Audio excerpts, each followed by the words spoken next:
Welcome everyone to Basel Communicators Network. We're here today for a virtual talk on thought leadership by Mignon and Ange, who are joining us all the way from the Netherlands, and it's very, very exciting to have them here with us today. They've got plenty to share with us. So Mignon, over to you. Yeah, well, it's great to see you all. And well, I've been knowing Amy for quite some time. I've been knowing Angie for quite some time. And it's really fun to do this together with Angie. Angie and I have been working together, sharing our ideas over the past years, both from a different perspective. I'm a professor at an applied university working on thought leadership and try to form my ideas around thought leadership over the past 12 years. I met Angie and she is doing a great program at Philips. So we just got to, navigate between theory and practice, and that's always a lot of fun. I'm going to give you a bit of a sense of, okay, what is that thought leadership and why, in fact, is that important in these days? And then I'm going to hand over to Angie, and she will much more discuss the how based on her Philips experience. So that's why I liked it so much. I thought it's a very nice combination in that way. So thought leadership, a refreshing turn in your positioning at the intersection of business and society. It's really a story about connecting business points of views and societal points of views, in my view. Yeah. So this is what we're going to do. I was telling you about that. Just a question to you guys. If you read the citations that you see here, what's going on in your view? What do you see? I think what we see is that if a company says they're a thought leader, that you can claim the position yourself. Yeah, indeed. That's in fact what you see happening here. These were just citations from different types of websites. And in fact, what you see here is that companies call themselves being a thought leader. And my most favorite one is we pride ourselves on the caliber, breadth, and scope of our thought leadership. In fact, this doesn't say a lot. And that was also my starting point when I started looking at thought leadership, because there's so much more behind thought leadership, behind the term, the concept thought leadership. And if you understand better what's behind it, you can also steer your own thought leadership strategy much better.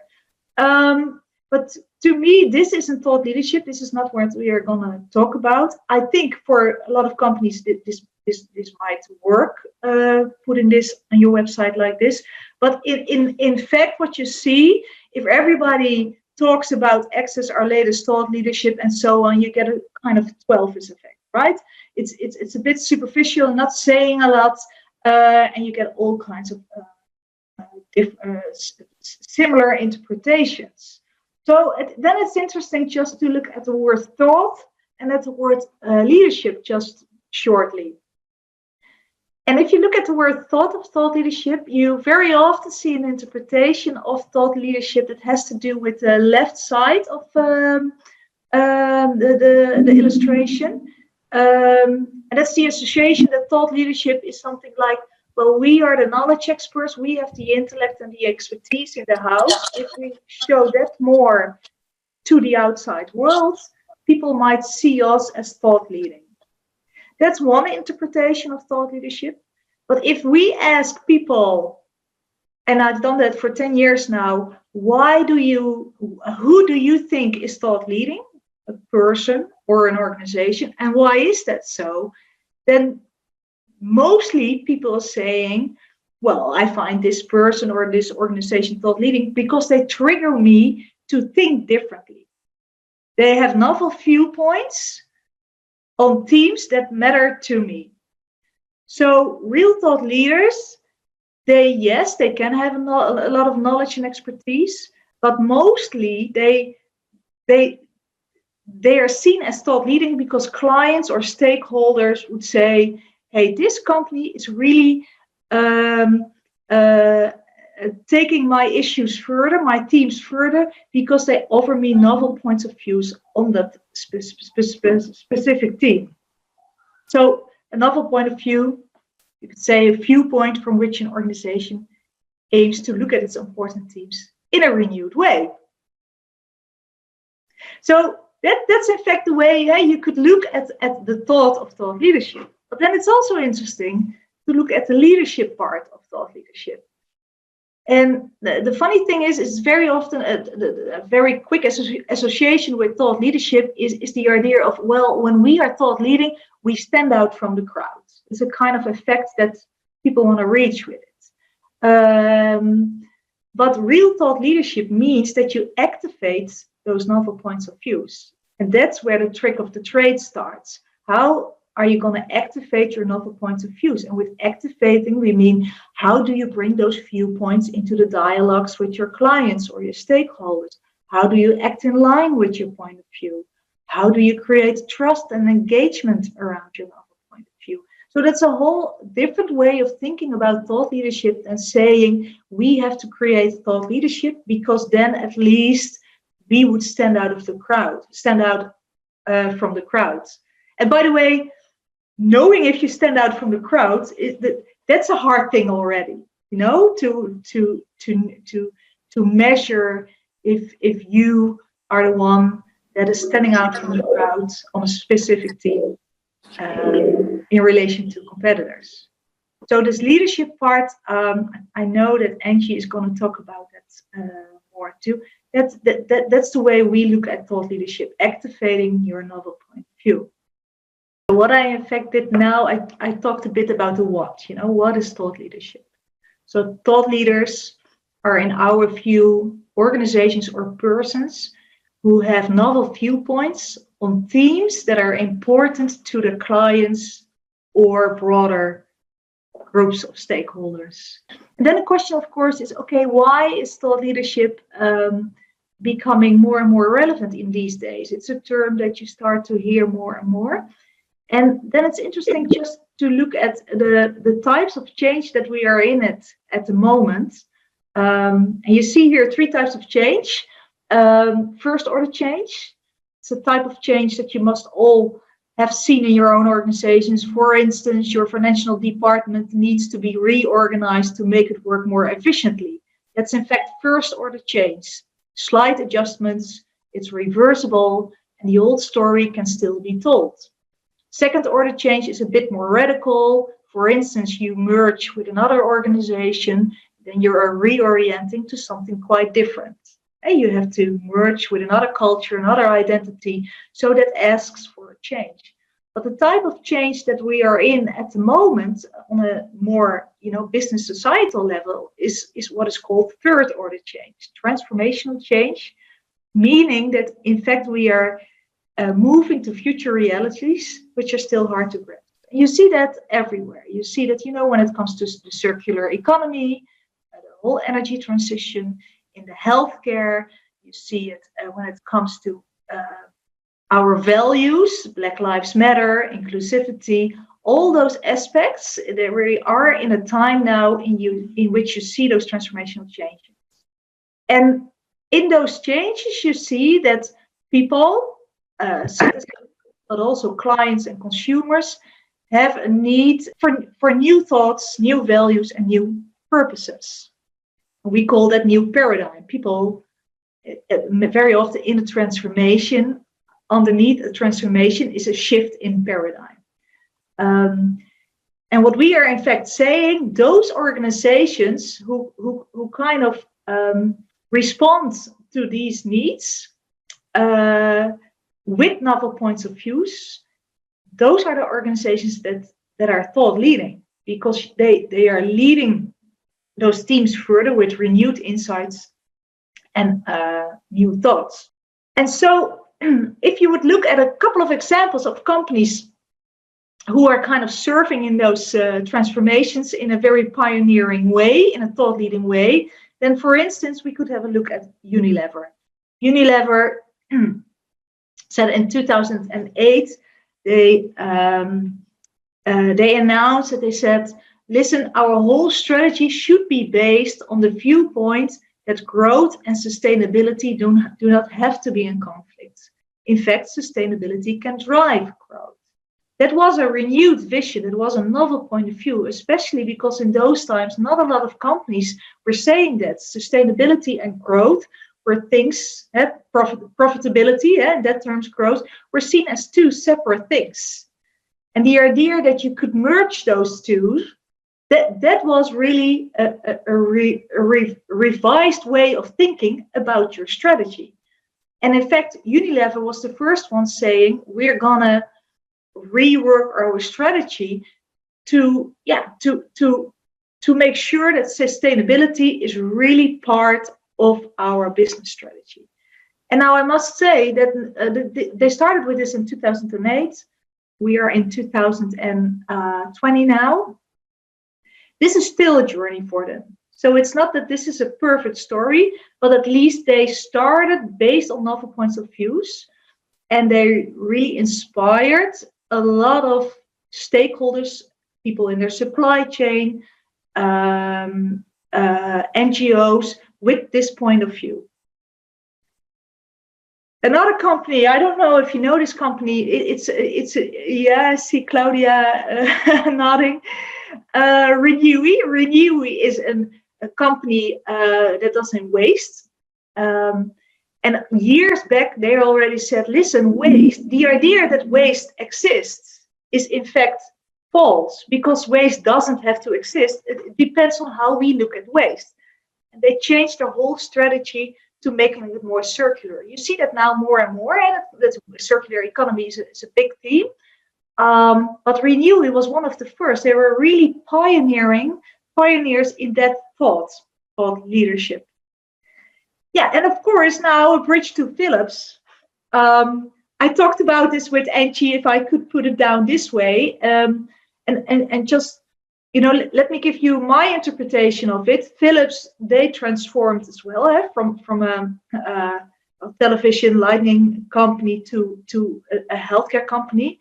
And what I very much like in what I see from Philips, I see more novel points of views in what Philips brings across. But Philips is very much in the health technology.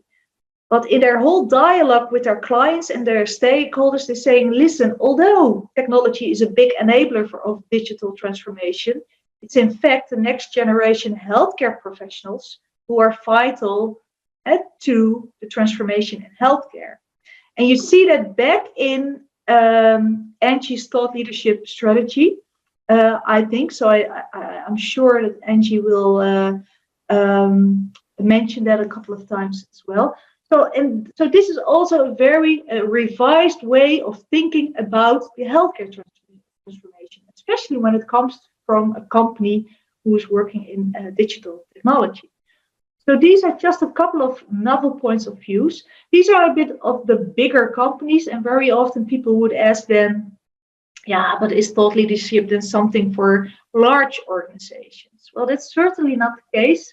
At our professorship, we look at all kinds of organizations, even municipalities, a theater, a hospital here in the neighborhood, all kinds of organizations that start their strategy and that base their whole positioning on novel points of views.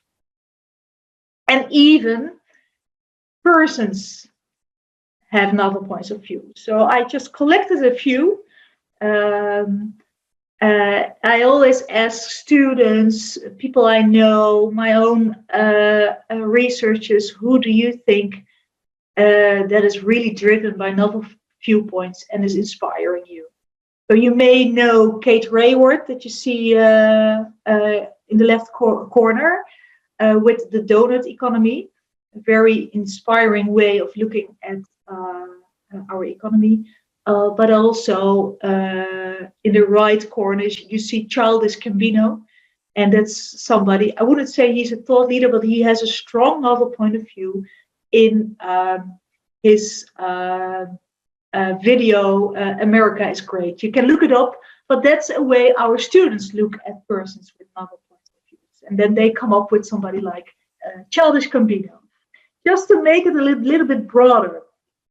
I'm going to hand it over to Ange.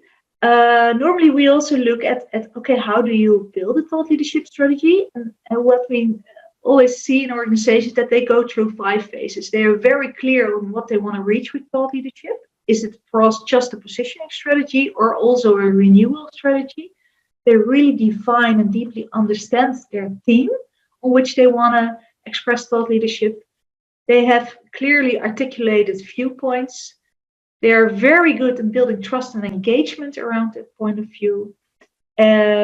And you see that they take it so seriously that they also have measures to impact their thought leadership strategy, both on a positioning level, but also on a transformational level, in the sense of, okay, how did we contribute to a circular economy, for instance? We've put it down in a model. You can always look that up on our website, and you'll have those slides. But for now, I'm going to hand it over to Angie. And I thought it would be nice to start with the citations which she gave me a year ago for another class that we were doing. Thought leadership is about building trust and relations. When done effectively, it drives your reputation and business. And I thought that would be a nice way to hand it over to Angie. Thank you, Mignon, and I have to say it has really been a great collaboration over the years that Mignon and I have been working together. We often go back and forth when I have been at many points sort of stuck with what is thought leadership, how does it work with business. I go to Mignon for the theory and the academic view to help, and also some benchmarking, and then also I'm always happy to update her as how our journey continues. So I'll tell you a little bit about what we're doing at Philips. I'm triggered by what Mignon was just telling us. There's probably lots more, but I'll just give you a view of the couple of thought leadership programs that we really run from Communicators. I'm going to get a little bit granular just because that's what I usually like when I hear communicators telling about something. I want to know how I could do it. So I'll try to make it very a bit technical as well. And I invite you to feel free at any point to jump in. It's fine with me if you jump in with a question, but we have time at the end as well. So I hope you all know Philips. If you don't, then I'd say maybe you go to a neighbor's house, probably somewhere in their home, you would see, if not in your own, some Philips products. We will be 130 years next year, always being an innovation company, and really breaking ground, right? So we started with the light bulbs, we went into medical equipment, television, and so we have a very long history. In 2014, we divested Philips Lighting. So over the years, a lot of the products that I've just mentioned that you may know, we've sold off. So I have in front of me a Philips monitor, actually, which is a brand licensee now. Televisions are brand licensees. But one of the biggest splits we made was in 2014 because lighting was where we started. So we divested lighting and we decided to focus our strategy fully on being a health technology company with a consumer arm and a professional healthcare arm. We also believe that those things go together. That there is a unique space across the health continuum. But this was a huge shift for us because people still see Philips, and still today, because we're very happy with our brand licensees, but that means that we struggle with recognition for everything else that we do, but not really being seen as a leader in health technology. It also meant really shifting how we were seen and how we act as well. So there's huge internal transformation program, multi-year, from being a technology company to be a health company to being a health technology company, from being a company that basically supplies boxes of goods to really being a solutions provider. And actually from changing our relationship, both with consumers as well with professional customers, from very transactional to actually really deepening a relationship. So we can be basically a partner. We also, as Philips, actually quite recently, just a month ago, we relaunched our company purpose. So I was triggered, of course, by what Mignon was saying, because, being a thought leader is also something you have to walk the talk. You have to know what you're committed to. And in helping craft this purpose statement, which we helped as Comms just craft it, this is absolutely at CEO and supervisory board level. We also were all very inspired because of one, where it's about improving people's health and well-being through meaningful innovation. Meaningful is very important to us. What makes innovation meaningful? We want to improve 2.5 billion lives a year by 2030. So we count that. So that's very much walking the talk. We have a whole counter on our website. We want to be the best place to work for people who share our passion. We have a lot of activities really promoting also inclusion and diversity, personal development. And by no means in the small print, for us, it's also about acting responsibly towards our planet and society. So these are very critical throughout our company, internally and externally. So building our health technology thought leadership strategy is really about helping to put us on the mark, basically, with our stakeholders, being that recognized leader in health technology, but also bringing our purpose to life. And as Mignon said in that statement I wrote, I really believe that reputation and thought leadership is about building relationships. So it's always about who are you talking to, how are you making a connection, and how are you building that relationship over time, and how are you making it mutually beneficial for both. So for a thought leadership strategy, the first thing we do is really look at who are our audiences. So actually more and more across all of our communications. First question is, who's the audience? Audience-based strategies. So for us, first and foremost, it's a B2B C-suite. So that's the healthcare C-suite, C-suite -1, and the wider healthcare professional audience, government and policymakers, of course, journalists, and to some degree also employees. We're also working more closely with, as part of our integrated marketing approach. So I don't know if many of you are also working closely with marketing. This is a transformation that we're going on within Philips. But so this is basically the model we're using from our advising agency, Serious Decisions. But thought leadership is really in this bucket of reputation. So the idea, right, you start your reputation where you're really building awareness and building preference for the company, and then their brand demand generation, loyalty. So this is also typical what you would see in a sort of a customer decision journey. This is just another iteration of it. But in this bucket reputation, there's quite a lot, right? So there's your normal company reputation. So basically building trust, making sure you're actually sort of dealing with issues. What is your license to operate? So that's, I think, most of what we're classically doing in communications.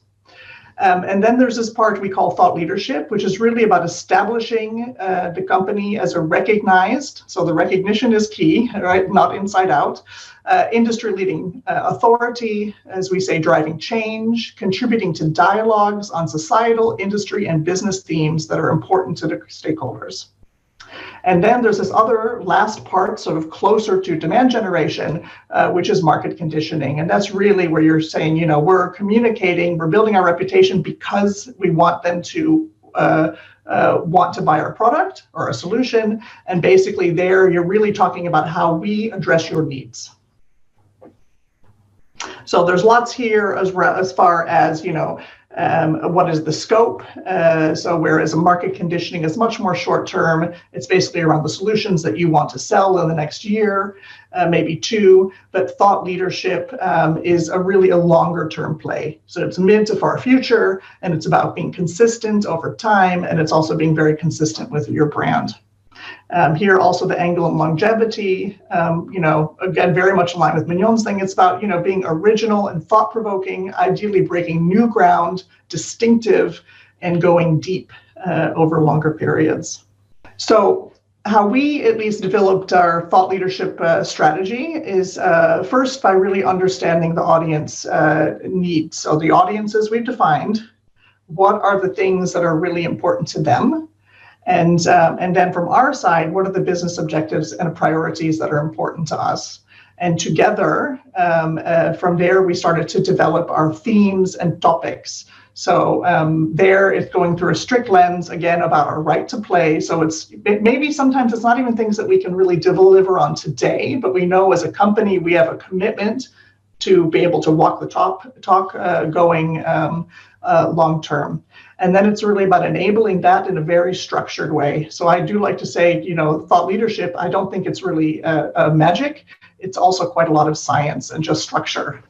So this is actually our 2020 overview, a little bit simplified. We're already quite busy with 2021, but this is our thought leadership topic framework. So what you see on the top is our brand. So our purpose front and center, and then our brand attributes. So this is basically saying that all of our thought leadership has to be through the lens of our brand. So here you would ideally even want to be building brand association while you're talking about your thought leadership topics. The 3 topics that we have been focusing on in 2020 are sustainability, and you see there's a lot of sub things there. So it's not just a sort of airy topic, circular economy, eco-design, driving sustainability in our supply chain. We think that's important, and we hope to inspire other companies to do that as well. There's also a bit more social side, like access to care, and working with collaborators. The second one is pioneers in health technology. So that's very much back to our roots of who we see ourselves as pioneers. We've been that for almost 130 years. But today it's very much around the digital transformation of healthcare, supported by AI, data, Internet of Things, interoperability. Through some social listening we understood that in the area of AI, for example, for our stakeholders, ethics in AI was one of the most important topics. That also helped inform us, not just us from communications, but actually our AI board, where we needed to put some emphasis to make sure that we were very clear about our ethical roles, and we actually developed our AI policies based on that. And the third is value-based care, which is, of course, many of you, I think, in Basel are working in the healthcare industry. That is sort of the shared longer-term vision of where healthcare is going, basically brought to life by the quadruple aim. So these are the three topics, and as you see under here, so this is sort of above where we see is really a more of that market conditioning view, which would be happening really closer to the business. So basically, we have 2 key programs. Yeah.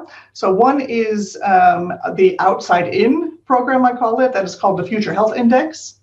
And the other is our inside out, and that is really our own company points of view and how we express it. So I'll talk a little bit about both, but you see that they work very much in tandem, right? So one is shaping the conversations we want to have, and the other is actually shaping our company points of view. So Future Health Index, it is a research program, basically. We do a big piece of research, so it's a platform that really helps us to have our finger on the pulse of the future of healthcare, and really also the direction, the progress, let's say, towards value-based care. It's been running now for going on 6 years, so 2021 will be the 6th year. And basically, we do research across a number of countries. It's probably in I'll say at least this year, we had a unique approach, and so it's the biggest piece of research ever done on that topic. But basically, it is it evolves. Let me say this to really look at a number of themes. But the red thread is always around connected care, the digital transformation, and how that is helping shift to sustainable, fit-for-purpose national health systems, and basically the progress that people are making on it. So we've moved year. This year we focused on the young HCPs and their perception of the healthcare systems and the role of technology in that.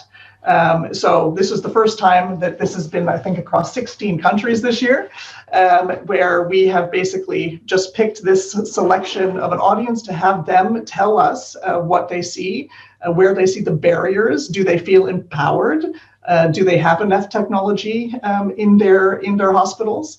Do they feel comfortable with the technology? Do they have concerns around data, privacy? I mean, all of these things. And we, of course, also can check this across countries. Here gives a little bit of the view of the over the years, the scope that we take place here. But basically, the output is a number of things. So we are creating an annual report and also country reports. It is used for KOL interactions. So I'll give you some examples in a minute. Virtual events, blogs, all kinds of activities. So really, it's a piece of research with it in and of itself is a thought leadership asset, but it really feeds a lot of other things. And the most important thing here, as I said, it shapes the conversations that we want to have. So we actually can, and it gives us insights also as a company as well. If I look at 2020, as you know, we had something happen in 2020. So right at the time of launching, basically at the HIMSS event, basically everything was canceled. So we quickly shifted to, we had the report that we made, but we actually did a supplemental report, a new piece of research, again with the same audience, but basically to see the impact of COVID and COVID-19 pandemic on them and where they were at. We held a number of webinars. It was used keyly at a series of events. We tracked the download of the reports and also the new contacts. So back to the element of relationship building, it is also a way to basically bring new people into the pipeline. I don't want to be that crass or that crude. We don't think it's basically give us your name and we're going to pitch you, but it does bring these people into a key step along the way of the relationship. So here's just a few examples. This is because this is a tool, it really, the local versions are very local. So they use it the way they want to use it. In Poland, you see here, they really have a targeted C-suite engagement activation. They printed it off and sent it out to 100 of their key decision makers, their own local report. In Singapore, they actually host a Future of Healthcare C-suite virtual roundtable that they really do every year, and also have closed-door stakeholder event. And then you see South Africa, and at least for us, our South African country, they don't have, the resources are a little bit limited compared to some of the other, but they really used it for a Forbes Philips Future of Health Summit, top tier business targets, and also you see they really creatively actually made it a shorter version for WhatsApp, which was just fantastic. So this is just a short snapshot of how it is used, but we basically, what we do is we create the research and the report centrally. We give it to the participating countries, and they are responsible and held accountable to really activate it and report back. Okay, so the other side is really our executive thought leadership program.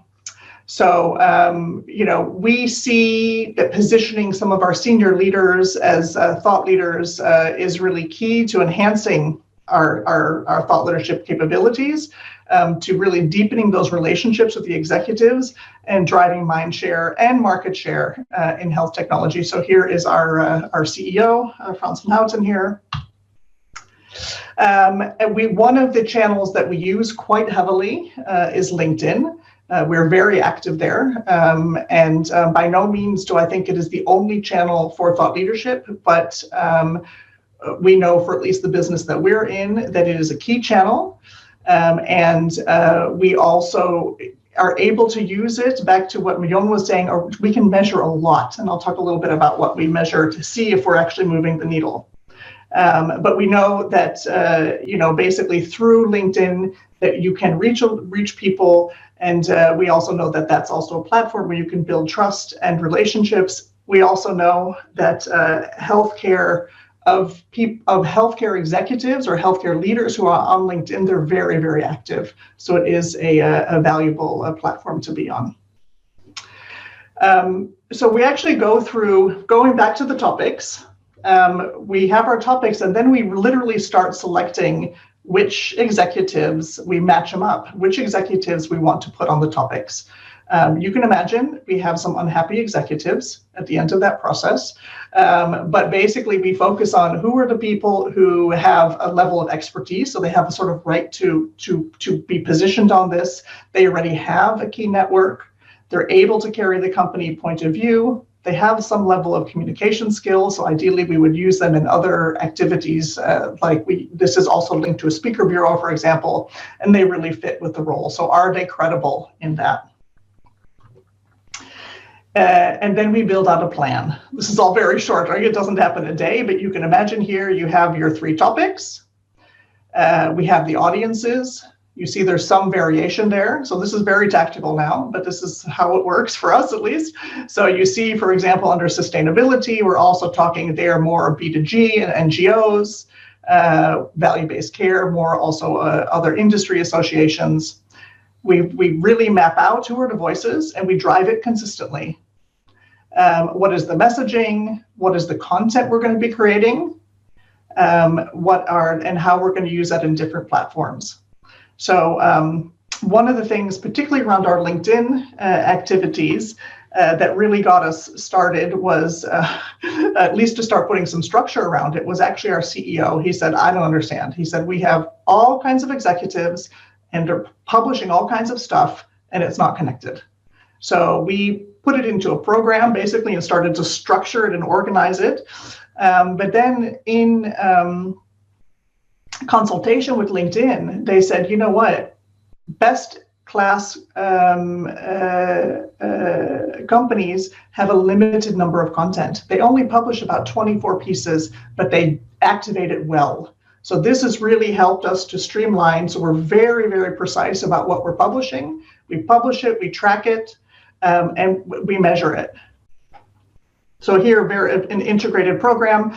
One of our KPIs that we put for ourselves is really about consistency. And these, we actually measure for ourselves that we are activating. I know it's an output measurement, which isn't great, but we do measure that we have a consistent output on each of these topics. Here's to give you a view, again, from a LinkedIn point of view.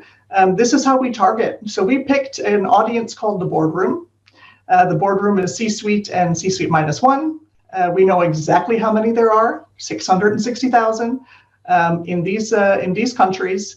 And we basically have what they call an always-on campaign, where we have a steady stream of this thought leadership topics going towards these audiences. And then we measure it. We measure how each piece is performing, per impressions, also click-throughs. And what we also do with LinkedIn is every quarter, they give us a report called topic ownership.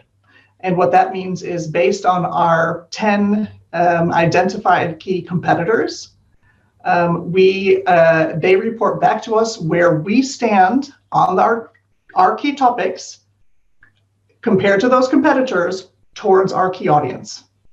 So this is where we really can see if we're moving the needle. And of course, the needle also depends on what our competitors are doing, which makes it always very exciting. After having basically run this program for the first year, very happily, we got the best B2B thought leadership content award from LinkedIn, which is nice to have. But I would say more importantly are examples like this, when we really see business being built by these blog posts. So we have, this is what we're trying to do here. Again, it goes back to the personal business. It's nice as a communications person to get an award and to see some great data statistics, but basically really back to the personal relationships and seeing, again, this post on trust and information sharing, that is, again, a core issue that has really at least touched this executive. And that's it.